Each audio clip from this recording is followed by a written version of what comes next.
Istorya.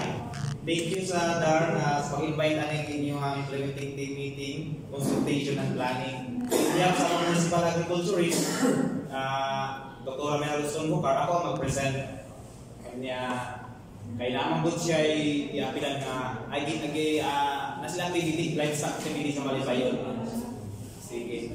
So, Municipal Agriculture Office is partner lang kita sa Department of Agriculture Region 13 kaya sagaran sa mga interventions gikan sa Agriculture Office gikan sa Department of Agriculture kaya ang atong opisina diri ay Municipal Agriculture Office para ma-implement kung sakto ang mga programa sa taas iagi din sa kanang Agriculture Office para po sa kami na po ang magpa-deliver ang mga programs dito sa ato ang mga farmers kaya sa Josefa isa ka agricultural municipality.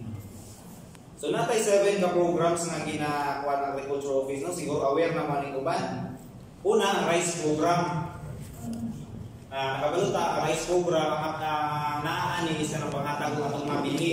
Kanang binhi nga 40 kilos per hectare. Nakadawat man po siguro ang mga rice area no. Kana is gikan na siya sa national gikan dili na sa region lang under sa RCEP program. Kaya ang RCEP program or Rice Competitiveness Enhancement Fund na-compose man na siya o na 4 components na ang seed component, una, ikaduha mechanization component, ikatulo credit, ang ikaw is ka ng extension sa mga trainings. Sa credit, is ka ng mga pautang. Nakaroon sa seeds, limitado siya o nasa 40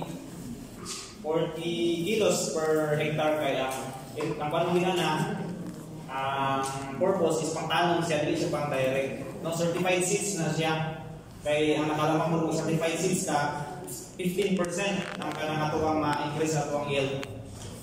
Siguro ako napansin ninyo kay kung magamit mo ng good seeds pwede man pero kung magamit ako certified seeds kanang pure manggod wala sagol mga liso or mga